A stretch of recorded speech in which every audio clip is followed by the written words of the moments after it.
Sir ఇంకొకటి నిన్న నేను ఒక ప్రముఖ ఛానలే టీవీ డిబేట్‌లో చూస్తా ఉంటుంటే, ఎనీ టైమ్ జగన్మోహన్ రెడ్డితో స్నేహబంధం చేయొచ్చు బీజేపీ అనేది ఒక టీడీపీ ప్రముఖ ఛానల్‌లోనే డిబేట్ లాగా నడుస్తా ఉంది సార్. ఇది ఆల్ ఆఫ్ ఎ సడెన్ ఈ ట్విస్ట్ ఎందుకొచ్చిందంటే సార్? అంటే టీడీపీ ఛానల్‌లో ఈ డిబేట్ చేయాల్సిన అవసరం ఏమొచ్చింది? Sir first of all Jaganmohan Reddy గారు వర్సెస్ చంద్రబాబు నాయుడు గారు ఉన్న దగ్గర 100% నరేంద్ర మోడీ నమ్మేది జగన్మోహన్ రెడ్డిని. చంద్రబాబు నాయుడు గారి మీద అసలు నమ్మకం ఉండదు. ఏదో పవన్ కళ్యాణ్ ధర్మం అని లేదా లోకేష్ చేసిన లాబింగ్, నేను మా నాన్న నేర అయిపోయింది ఇంకా నెక్స్ట్ నా ఏరా స్టార్ట్ వద్దు మా పార్టీ పరంగా అలాంటి ఇండైరెక్ట్ భరోసాలు ఇచ్చి వచ్చాడు ఆయన.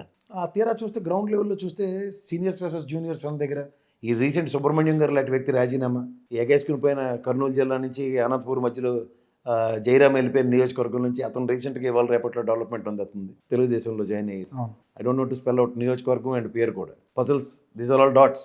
మనకన్నా సెంట్రల్ ఇంటెలిజెన్స్ ఉంటుంది, మనకంటే ఏబీ వెంకటేశ్వర వీరాంజనేయులు ఉన్నాడు, కానీ వాళ్ళకి సెంట్రల్ ఇంటెలిజెన్స్ ప్రతిదీ మెటిక్యులస్ క్యాలిక్యులేషన్స్తో అప్డేటెడ్ ఇన్ఫర్మేషన్ ఉంటుంది.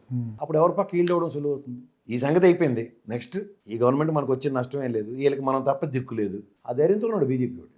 ఎవరైనా కానీ మా ఎంటే ఉండాల్సింది, మా ఎంపటే ఉండాలన్న కాన్సెప్ట్లో ఈయన ఉంటాడో బయట నుంచి ఉంటాడో తర్వాత విషయం. కానీ ప్రజలు ఎటు ర్యాలీ అవుతున్నారన్న పర్టికులర్ ఇన్సిడెంట్ని అయితే జగన్మోహన్ రెడ్డి పక్క విశ్వసనీయత కనబడుతుంది. లేదు మా పక్కన ఉన్నారన్నది ప్రజల నిర్ణయం కాదు. ప్రజెంట్ సినారియోలో వాట్ ఈస్ ద అవుట్కమ్ అన్న దాని మీద వీళ్ళు more focused on Jaganmohan Reddy మీద చుట్టే రాజకీయం నడుపుదామని చూస్తున్నారు. అది ఏమవుతుందంటే నెగిటివ్ పబ్లిసిటీ కూడా ప్రతి నిమిషం ప్రజల్లో జగన్మోహన్ రెడ్డి అనే పేరు నాంచే కార్యక్రమానికి వెళ్తారు లేపారు. గతంలో సేమ్ మిస్టేక్ జగన్మోహన్ రెడ్డి చేసాడు, ఇది పవన్ కళ్యాణ్ చుట్టూ రాజకీయం చేసి.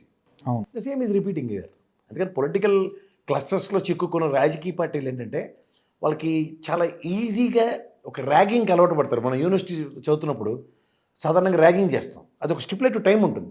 తర్వాత వీళ్ళు మెయింటైన్ డిఫరెంట్ డెకరమ్ అండ్ రిలేషన్. దానివల్ల ఏమవుతుందంటే ఆ జూనియర్ కూడా ఎదుగుతాడు, మనం కూడా బ్రహ్మాండమైన దీంతో బయటకు వస్తాం.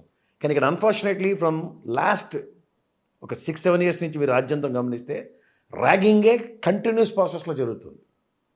ఇది జరిగేది తీవ్ర పరిణామాలు ఉంటాయి. అటు వైఎస్ఆర్సీపీకి కూడా అదే సిచ్యువేషన్ అయింది. Too much of Pawan Kalyan has made Jaganmohan Reddy negative.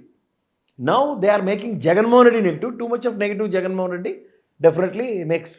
ఇప్పుడు నేను ప్లస్ అండి 124తో గెలిచాను, జగన్మోహన్ రెడ్డి ప్లస్ 151తో గెలిచాడు, మైనస్ పవన్ కళ్యాణ్ పట్టుకున్నాడు. ఇవాళ వీళ్ళు ప్లస్ వాళ్ళు గెలిచింది వదిలేసి జగన్మోహన్ రెడ్డి మైనస్ని పట్టుకుంటున్నారు.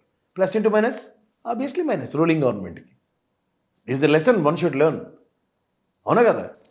ఎప్పుడైతే పవన్ కళ్యాణ్ చుట్టూ జగన్మోహన్ రెడ్డి తిరిగాడో అవుట్కమ్ 11. వీళ్ళు మొదలెట్టారు, వీళ్ళు కర్మకి ఎవడో బాధ్యుడు కాదు. One should learn lessons from previous lessons. కానీ అది లెసన్స్ నుంచి గుణపాఠాలు నేర్చుకోకపోతే you have to pay the penalty. That's it. AP government ఏదైతే సిట్ విచారణ చేస్తూ ఉందో ఏపీ లిక్కర్ కేసు పైన అని, ఇవాళ కూడా ఏమన్నా వచ్చినాయి అంటారా సార్? ఏమన్నా ఏమీ రాదు. ఏమైనా ఉంటాయి కదా సార్, మీకు తెలుసో తెలియదు హైకోర్టులో వాయించి పడేస్తుంది ప్రభుత్వాన్ని. ఒక్క ఎవిడెన్స్ లేకుండా ఏడు తీసుకొస్తున్నారు కట్టు పేస్టులు చేసని చెప్పి. మీరు కోర్టు ప్రొసీడింగ్స్ చూడండి, తీసుకెళ్ళి ఓన్లీ రిమాండ్లు పెంచి మాకు ఇంకో కొంచెం రిమాండ్ కావాలి వాళ్ళ దగ్గర నుంచి, వీళ్ళు ఎక్స్ట్రాక్ట్ మోర్ ఇన్ఫర్మేషన్ అని ప్రతిసారి రిమాండ్ ఎక్స్టెండ్ చేసుకుంటారు. ఇప్పటిదాకా జరిగింది. But outcome they have failed to get even a single evidence. Sir అది ప్రభుత్వం చేసిన వ్యాపారం సార్. వీళ్ళు బేసిక్ లాజిక్ వదిలి ఏదేదో పెట్టకథల చుట్టూ తిరుగుతున్నారు. అంటే జగన్మోహన్ రెడ్డి గారిని అరెస్ట్ చేసే అవకాశం ఉంది అని అన్నారు. వీళ్ళనే ఎడ్ చేయాలో తెలియక సస్తుంటే వీళ్ళు జగన్మోహన్ రెడ్డిని అరెస్ట్ అప్పుడు జరిగే repercussions they can't even face. Policy which was made in the cabinet or chief minister with proper channelise సిచ్యువేషన్తోనే లిక్కర్ అన్నది ఏ విధంగా జరిగిందో అందరికీ తెలిసిన విషయం. That's a government policy. ఆ పాలసీలో తప్పులు అవుట్కమ్ ఏంటి మీరు చెప్పవలసింది. ఎవరో మీనా గారికి ఎవడో ఎల్లయ్య పుల్లయ్య గారు రాసిన ఉత్తరంతో ఇది అయిపోయిందని చెప్పి ఫ్యాబ్రికేటెడ్ ఇష్యూస్తో ముందుకెళ్ళడం కాదు. జస్ట్ లైక్ సిబిఐ ఈడీ కేసులు జగన్మోహన్ రెడ్డి మీద ఎలా పెట్టారో శంకర్రావు రాసిన ఎమ్మెల్యే రాసిన ఉత్తరానికి సేమ్ టు సేమ్ ఇది రిపీట్ చేస్తున్నారు. బట్ ఫార్చునేట్లీ ఇక్కడ గౌరవ న్యాయస్థానంలో ప్రతి దగ్గర ముట్టుకెళ్ళి కొడుతున్నాయి. ఇవాళైతే సిట్ చేతులు ఎత్తేసింది. అసలు they are fail to prove a single point in that.